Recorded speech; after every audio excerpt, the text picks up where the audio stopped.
All right, hey there, my investing curious friends. Welcome to Opening Bid. I'm Brian Sozzi, Yahoo Finance's executive editor.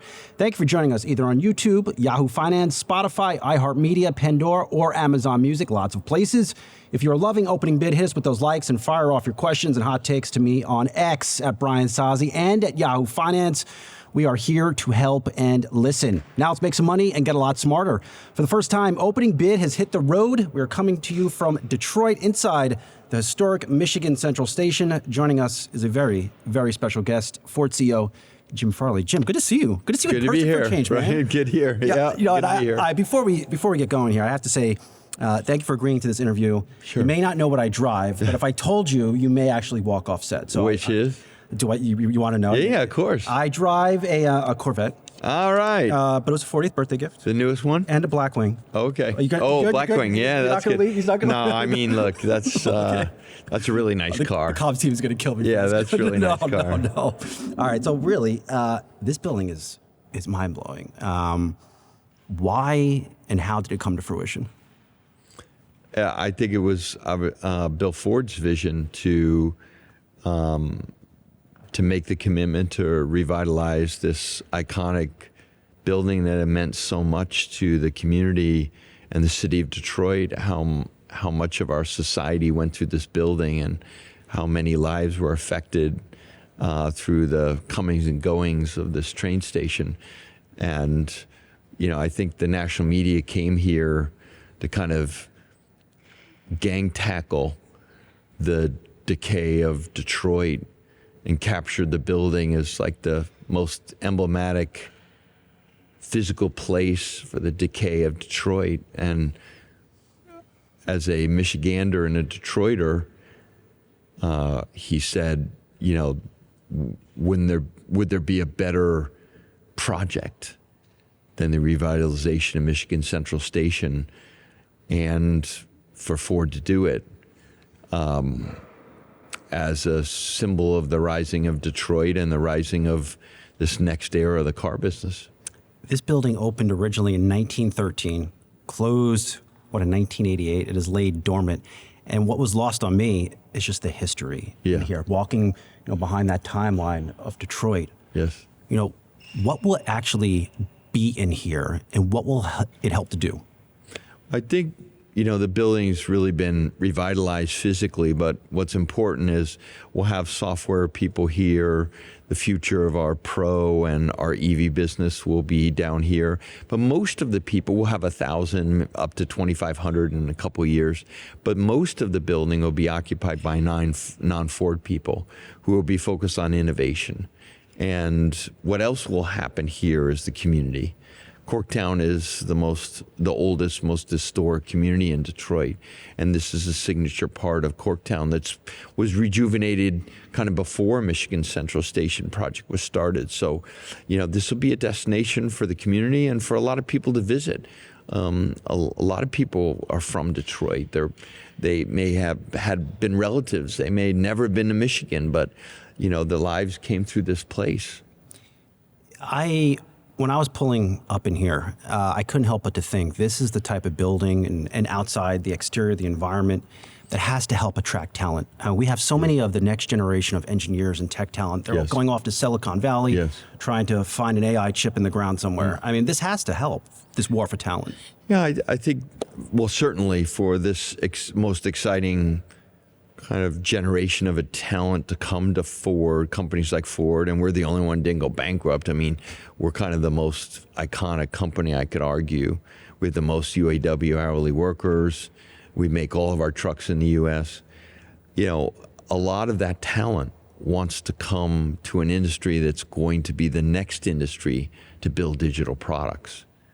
There's a feeling, I think, now that the technology, AI is the latest example, has done so much for our society and so much progress, but for physical products, cars going digital is like a huge new category. And cars are emotional products. They're not commodities. At least the ones we make aren't. Yeah, I don't want to fall asleep looking at my car. So I think, what we've seen is a lot of talent is coming to Ford, and they actually are interested in coming to Michigan.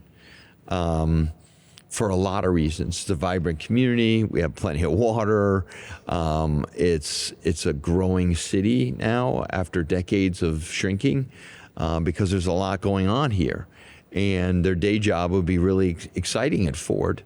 There's something happening in our industry that never happened before in the last several decades.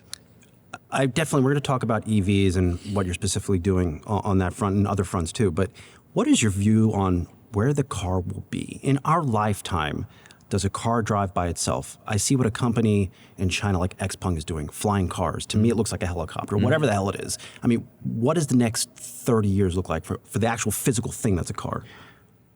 I don't think really anyone with a lot of confidence can tell you what 30 years looks like. But it's pretty clear to us what the next 5 to 10 years look like. You know, it's not going to be a future that's only EVs. It'll be a mixed powertrain of EREVs, PHEVs, hybrids, pure ICE, if you're towing something, and electrics. And electrics will be a big part of the industry, but not the only part of the industry. We're going to have a lot of software in our lives. The trips are going to change. The trips are not going to be from point A to point B with just bringing in your mobile device and kind of basically catching up with the rest of your life. Trips are going to be different now. With level 3 autonomy, where you're going to be able to take your eyes off the road on a sunny day on the highway in 2 years, people are going to do conference calls. They're going to do. Can I talk to you? Will my car be able to talk to you? Like if you pass me by, of course, I'm like that's Jim Farley in his Mustang. But you would have to give it permission to share your data, but just like your phone. But absolutely, and that makes the whole transportation industry a lot safer if the cars can talk to each other. You know, we have 1,500 semiconductors in the average Ford now, and it's the most technological product that I can think of. We have 6 to 8 cameras in every car. We have radar systems. We'll have LiDAR systems. You know, the cars are unbelievable, but they're also data capturing machines. It means we have to be really careful about people's privacy and about remotely controlling the vehicles, because they can be remotely controlled with autonomy. They can crash into things. There are a lot of dangers with the new digitally enabled products, and our policymakers have to catch up with that reality. Are they even paying attention to it? Yes, the U.S. government, the president issued an executive order a couple months ago. All aspects of the federal government are looking at, you know, data privacy and autonomy and the policy around level 2 and level 3 autonomy. Forget about robo-taxis. You know, there's a lot of exciting AV automated vehicle technology between robo-taxis and today that will be accessible to millions of people. We have over 26 million hours of Blue Cruise hands-free operation now. We have hundreds of thousands of people get up in the morning and press that button and drive hands-free now on highways.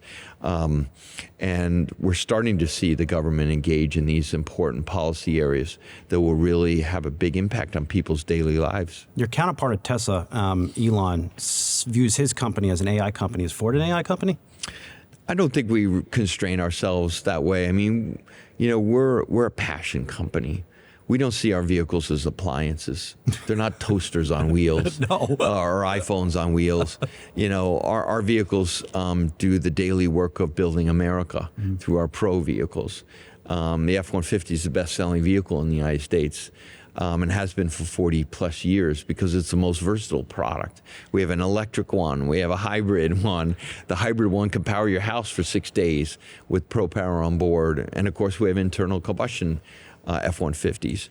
And with 2 rows of seating, you could practically live in an F-150. I'm sure someone out there is living in an F-150. I'm sure they are. You know, so I think we have of course, our vehicles will be filled with AI, as they already are, to do Blue Cruise. But we don't limit ourselves that way. We want to build vehicles that people care about, that change the world, not just because they're efficient technology, but because they make people's lives better and because people care about them. We want people to name their cars. Why have EVs become so controversial in this country? A lot of politicians hate them. Consumers are worried about they're going to run out of a charge going down the block. Isn't it just a better way, a more efficient way to get around? It is for a lot of people. We think almost half of Americans would save money by buying an EV. Let's take the politics out of it. We think for customers, they love the flexibility. They love not having to go to the gas station. They love having a full tank every morning. They like having a digitally enabled car that normally comes with an EV. There's a lot of incredibly attractive consumer aspects of an EV. I think it started off as an expensive technology and one that was really dominated in the urban world where, politics play out. And of course, with the charging infrastructure and building a whole new infrastructure outside of gas stations, it was bound to be, politicized. But that's not what we're focused on as a company. We're focused on the customer. We're seeing customers who buy a Mach-E or a Lightning, they don't go back to an ICE vehicle. It's like a different experience for them, and they don't want to go back to the other experience. Is it hard to stay committed to EVs? I mean, you're a public company. Ford has said it's going to lose $4 or $5 billion, whatever it is, on EVs this year. Is it hard to stay committed to that vision when these losses are happening? And how long do you stay committed to it? Well, I think, first of all, we're not going to invest in the future of EVs unless we're convinced we'll be profitable. So that's my job. I'm not going to allocate capital to my leadership team or anyone in the company if we don't think we're going to be profitable in the next cycle of products. So, that aspect is kind of undeniable. It's unnegotiable. We really believe in the consumer experience for an EV, and so we want the next ones to be more affordable. And that's why we're investing in more affordable EVs in the next cycle of products that people see from Ford in the next couple of years. We're number 2 in EVs in the U.S. behind Tesla, a long way behind, but we're still there. And people love their Mach-E's and Lightnings, and they're going to like the new ones even better. What's hard about it is making the physical changes to be profitable, to bring the cost down, to have large unit castings, to really change the way we engineer the vehicle to minimize that size of the battery, because the battery is so expensive and such a big driver of the cost. So the hard part for us is delivering and executing on affordable EVs that make money, just like Henry Ford did with Model T. Hang with us, Jim. We're going to go for a quick break. Please do hang with us on Opening Bid. All right, so Jim, why, you were just breaking down EV production a little bit. Why are EVs still so expensive? The reason is the NCM batteries that have cobalt and lithium and nickel in them are very expensive, and they're very heavy. On a Lightning, that battery could be $30,000, $40,000. A combustion, at scale, a combustion drivetrain is going to be, 10% of that. And so really it's the batteries and the one-time investment for building the battery plants and the manufacturing facility and engineering these very different kinds of vehicles. The actual engineering of the vehicle, the parts that require to build an EV are totally different than an internal combustion engine vehicle. You have inverters and you have electric motors, and they have to all be integrated, and there's high voltage electricity that has to be managed. There's fire risk in the NCM, and all that adds cost. What's exciting, and we're the first one to invest in these lower cost batteries in Marshall, Michigan, is there's battery chemistry out there, iron phosphate, that's much cheaper, like half the cost. And we're going to be the first ones bringing that to U.S. customers. And that's just the beginning. We're going to have a whole low-cost platform. And what we've had to do is completely change our execution. We had a very American idea, the Skunkworks team in California, filled with a lot of Tesla and Apple people who don't have the prejudices that I would as a old-school car person.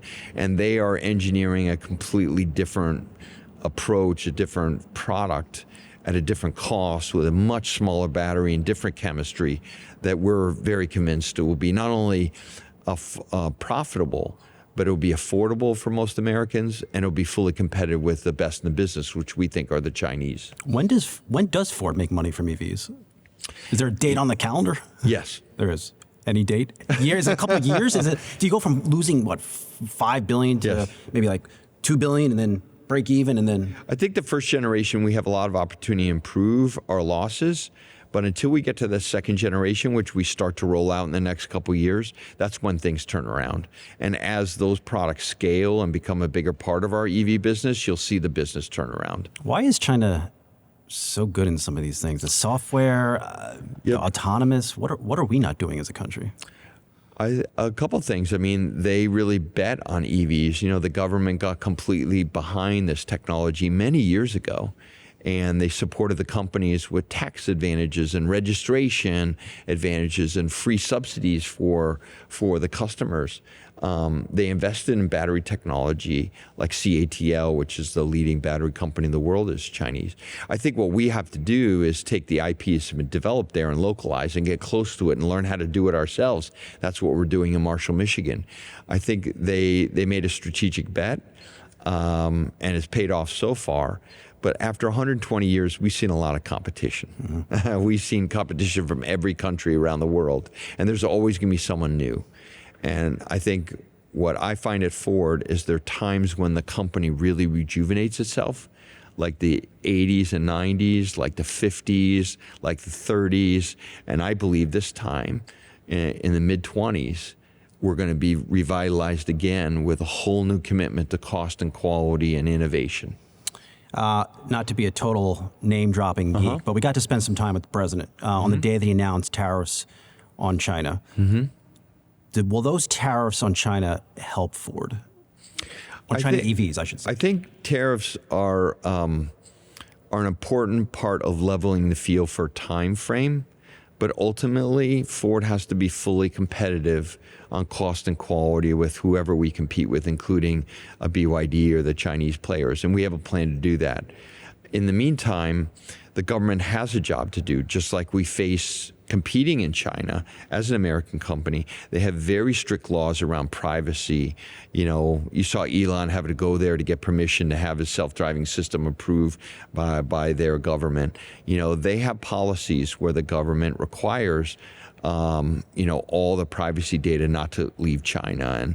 And we need this reciprocating policies around privacy and national security for these vehicles that can be autonomous. We also need a leveling playing field because a lot of the companies there have state sponsorship.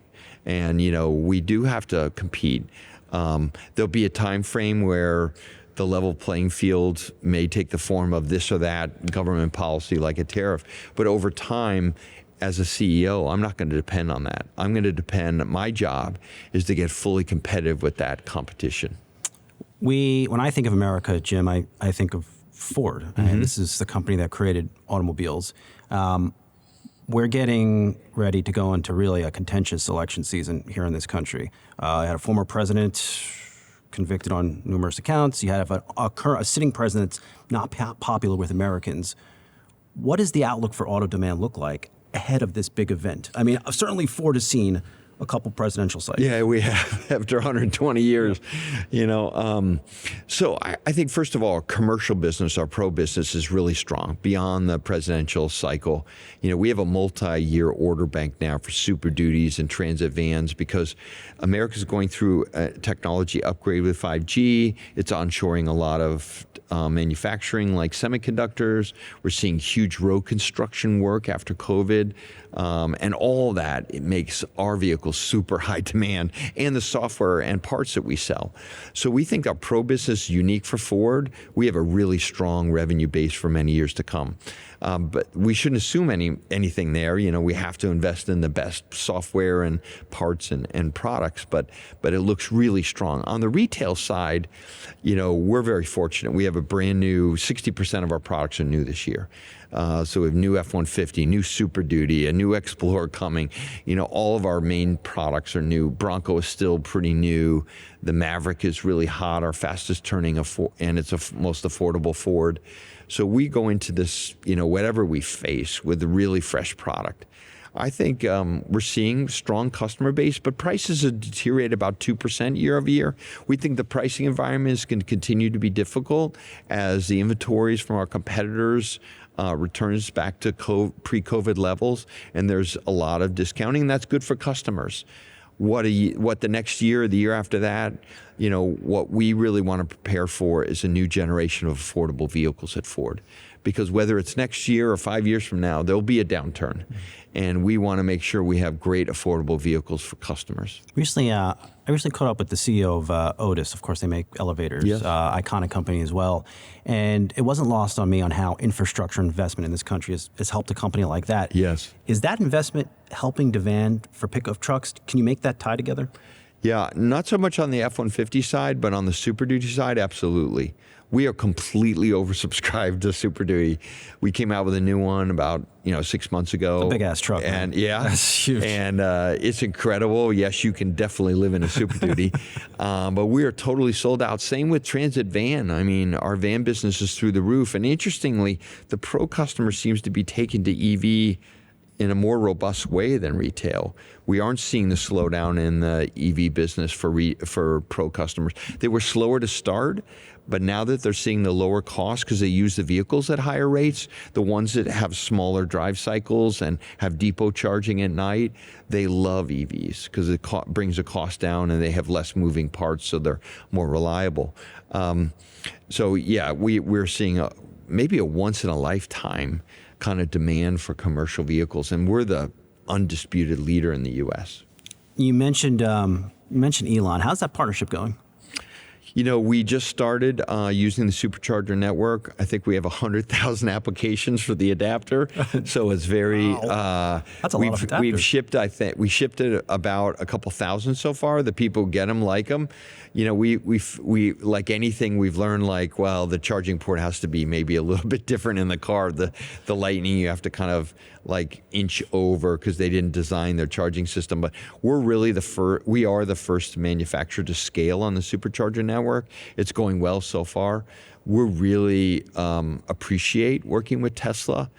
Between the number 1 and number 2 players in the country, we think giving our customers access to the supercharger network is a good move. But it's early days, we still need 90,000 adapters. You'll get them, right? I'm hoping. I texted Elon last night. We'll see what he says. What is that? Look, from the outside looking in, I see you tweet him. I follow you on Twitter or X. I'm sorry, X. Yeah. What is that relationship like? I think there's a mutual respect. Look, I think when Elon started scaling Model Y and Model 3, he very much followed the Henry Ford model with the Model T, increasing his utilization of his plant and bringing the cost down for customers as he went mainstream with EVs. I think it's been largely a positive relationship. In 120 years, we've been through a lot as a company. We know what a partnership should be and what's realistic to expect out of a partner. We compete. Mach-E and Model Y, they're in the market competing every day. So we're realistic, but so far, the partnership has gone well, and we have a professional relationship, and it's mutual respectful. Does he text you right back? Because if you texted me, I'm dropping everything. I'm he is really incredible person. He absolutely does. He very much made this decision based on the adoption of EVs in the country, and of course it's good for him. His charging network is very valuable and a really wonderful asset for the company. But he's very responsive, and I think it's because he knows we respect each other. I will just leave it this. Jim Farley, thank you so much for doing this. I appreciate it. And I will set the record straight. I do like the Mustang despite my competing ownership record. All right, that's it for the latest opening bid.